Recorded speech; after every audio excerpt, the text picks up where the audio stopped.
Hi, young adults. Today we're going to be talking about stress and health. There are two videos relating to stress and health, so this is going to be part one.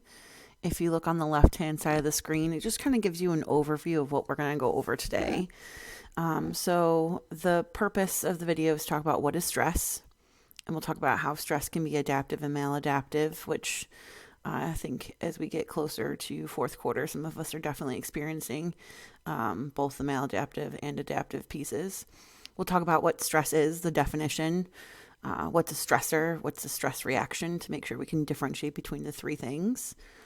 We'll talk about what events can cause stress, some of which you are also very well versed in. We'll talk about your body's stress response system, and we'll talk about ways that you can cope with stress. In terms of things that you should have out wherever you are watching this video, if you're watching it at a desk or a table, we're going to be covering information from Module 43 in your textbook. Now, Module 43 was not assigned officially, but information from Module 43 can be on your AP test. So it is important that you take out your journal and that you write down some bold terms and some of the information that I'm going to go over. I'll try and direct you towards specifically what things I would expect you to have written down in your notebook.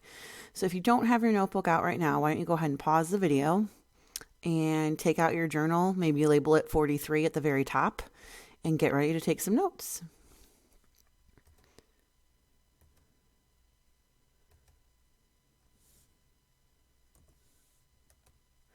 Okay, so as we look at stress and health, part one, stress, whether it's real or perceived, is something that threatens a person's well-being. Generally speaking, when we talk about extreme severe stress, your ability to cope with it can often be impaired, right? So we're going to talk about different forms of stress and the definition. So when you think about it, when do you get or feel stressed? Right? So a lot of you, I often hear that you feel stressed when you have a bunch of tests all on the same day. Or as we get closer to the AP exam, some of you talk about how you're extremely stressed out and you're not sleeping.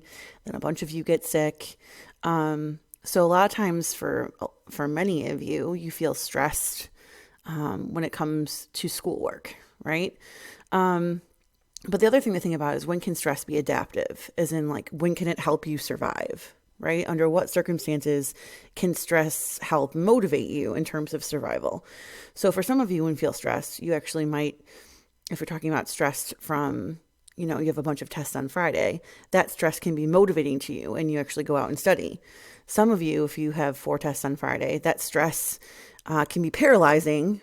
And so you end up not studying for anything, and then maybe you don't do well on your test, I should say, in which case you would call that stress maladaptive. So we're going to kind of just talk about what those things mean.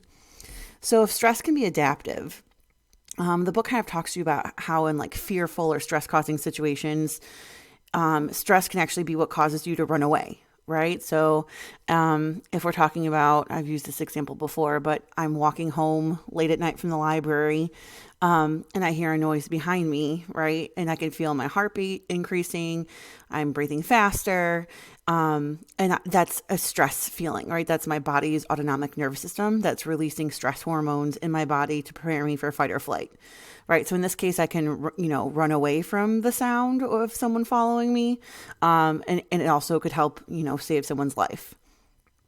In terms of your tests, right, you feel stressed because you've got 4 tests on Friday.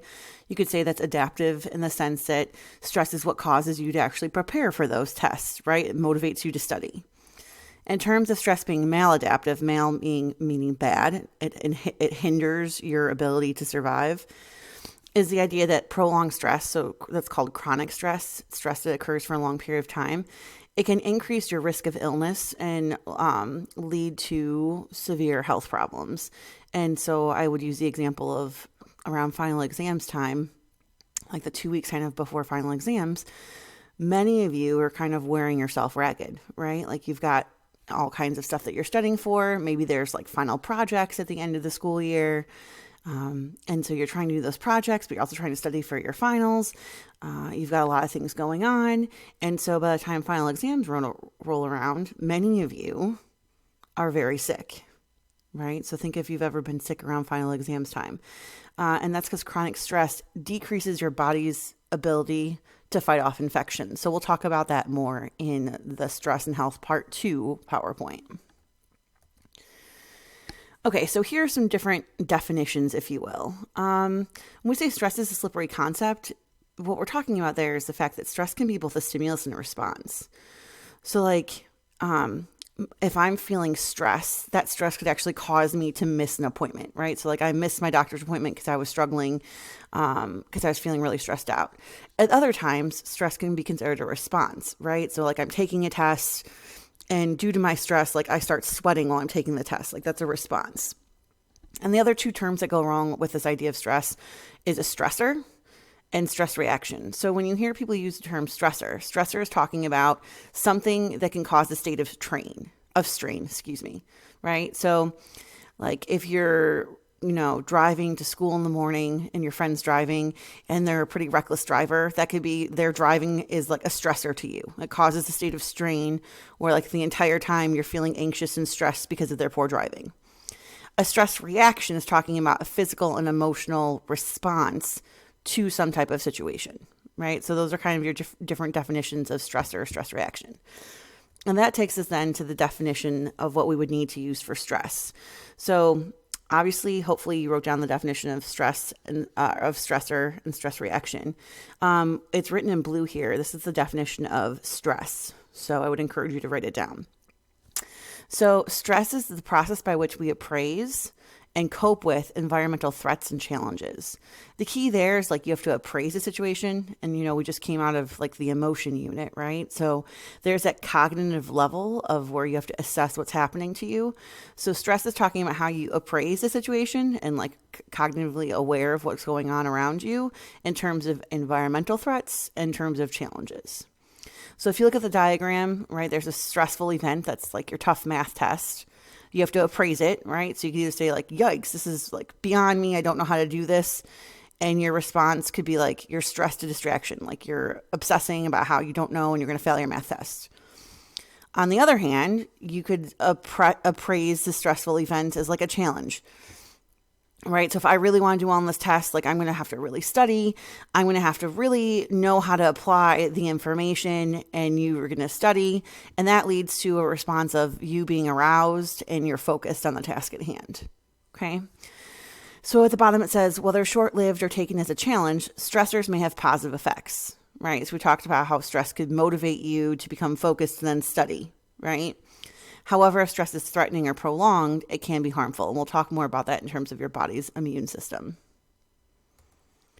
So what events are most likely to cause stress? Some of these things I feel like are fairly obvious to you. The first one would be like major catastrophes. And we're going to talk about each one of these on the next slides. The second one would be significant life changes, like a death in the family, a wedding, graduation, going to college, joining the military. All those would be significant life changes. And the one that causes the most amount of stress, the most number of people, would just be the daily hassles, right? Of thinking about like, traffic and you're running late. Like those are things that are going to affect the highest number of people because those are the most day-to-day aspects, right? So if we're talking about stressful life events, your book was talking about catastrophic events. So these are things like earthquakes, natural disasters that could lead individuals to become depressed, sleepless, and anxious. Currently, one of the reasons why I'm making this video is that we are having an issue with a pandemic, right? That's COVID-19. So these kind of catastrophic events are things that are going to create a lot of stress for individuals. So that's a big one, especially right now.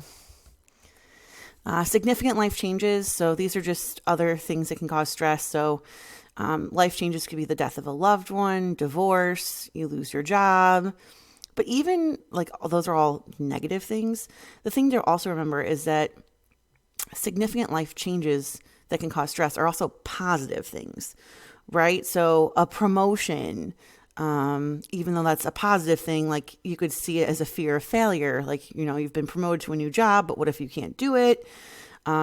Things like, graduating high school and can be seen as a significant life change that also causes stress because, what are you going to do after high school? What do you want to do with your life? Like those are all things that can cause a significant amount of stress. And then the last one that I already talked about a little bit is the idea of daily hassles. So things that cause you stress on a daily basis: rush hour traffic, long lines, stress from your job. Teaching is never stressful. Becoming burnt out, right? All of those are sources of stress. Okay, so now we're going to move into like the body system in terms of how the body responds to stress. So this is Walter Cannon. He's a guy who also studied hunger with the stomach and putting the balloon in and figuring out that hunger pains actually signal hunger, like the contraction of your stomach. He's also going to study the stress response system, and he's going to talk about how this idea of like prolonged stress, right? So some type of stress response is very immediate in the body. Like it's going to activate your autonomic nervous system very quickly, and it's going to trigger the sympathetic nervous system. So that's your fight or flight response. And when it triggers the fight or flight response, it triggers your adrenal glands to submit epinephrine and norepinephrine. So that's adrenaline and non-adrenaline. Okay. And so just like in the sympathetic nervous system, right, that's the hormone that's being released into your bloodstream is epinephrine and norepinephrine. It's going to increase your heart rate, your breathing rate. It's going to mobilize sugar and fat. It's going to dull your pain, all getting you ready to respond to whatever the stressor is. Okay. So the stress response system, it's not just epinephrine or norepinephrine. Your cerebral cortex gets involved, right? So like the first wave of the very fast acting stress response system is your adrenal glands with epinephrine and norepinephrine. But then your cerebral cortex, which is like the thinking part of your brain, right? Like what makes you you. The cerebral cortex using the hypothalamus and the pituitary gland. And remember, the pituitary gland is like the master gland of the endocrine system, which is what's reading your blood, right? So the adrenaline and non-adrenaline are released in your bloodstream. So the pituitary gland is kind of regulating the adrenal glands. The cerebral cortex is going to tell your hypothalamus, which then tells your pituitary gland, to secrete glucocorticoid. And that's a stress hormone known as cortisol. So definitely write down cortisol. Cortisol is a major stress hormone that's extremely important in terms of stress, the stress response system, right? So make sure you got that one down. Okay, and this is the most important part of this whole video is general adaptation syndrome. It was proposed by Hans Selye. And so he's going to say that any type of stress response is going to go through 3 stages. Okay, and so you're going to need to write down each of the 3 stages. So there's the first stage, which is alarm. The second stage, which is resistance, right, where you're trying to cope with the stressor. And then the third phase is exhaustion, when your reserves are just completely depleted. So I'm going to go through these pretty fast here. You will want to write down almost all of the stuff from this slide. Okay. So Hans Selye's concept, right, this is what's happening to the body. So the first, whenever there's some type of stressor, first you go into alarm reaction. This is where your sympathetic nervous system, it's activating your resources, right? So like you're recognizing that there's a problem. So that's the stressor triggering you. Your heart rate's going to increase. Blood is diverted to your skeletal muscles. You might feel like that faintness of shock. Like, I don't know what's happening here. So that's the alarm reaction. Then your body's going to move into what Selye calls resistance. This is when your body is like fully engaged, summoning all of its resources to meet the challenge. So maybe if this was final exam week, right? This is your resistance, is like your body's fully engaged. You're not sleeping. You're trying to meet the stressor of like studying for your finals and getting everything done, right? So your temperature, your blood pressure, your respiration are all high. You're fully engaging your resources, trying to study for all of your tests in this case, if that was my example. Then the third phase that Selye will argue that you always go through is exhaustion. So if you are in resistance for a long period of time, so time passes, there's no relief to your body's reserves begin to run out, right? So like you're not sleeping. If we're still going back to the example of the final exams, you're not sleeping. You're studying all the time. You're not taking care of yourself. You're going to enter this third phase of exhaustion where you become more vulnerable to illness, or in extreme cases, you can collapse and death. Okay, so make sure you've got all those 3 written down. So Selye's whole point is that although the human body copes really well with temporary stress, prolonged stress can damage it. And so physically something's changing in your body. So your neurons are slowing down and some circuits actually degenerate. This is where we call the shortening of telomeres. They're pieces of DNA at the ends of your chromosomes. And shortening normally happens as a normal part of aging. But generally speaking, when telomeres get too short, the cell can no longer divide and it dies, which is why severe stress seems to age people. And I'd also write down telomeres. Make sure you got that written down.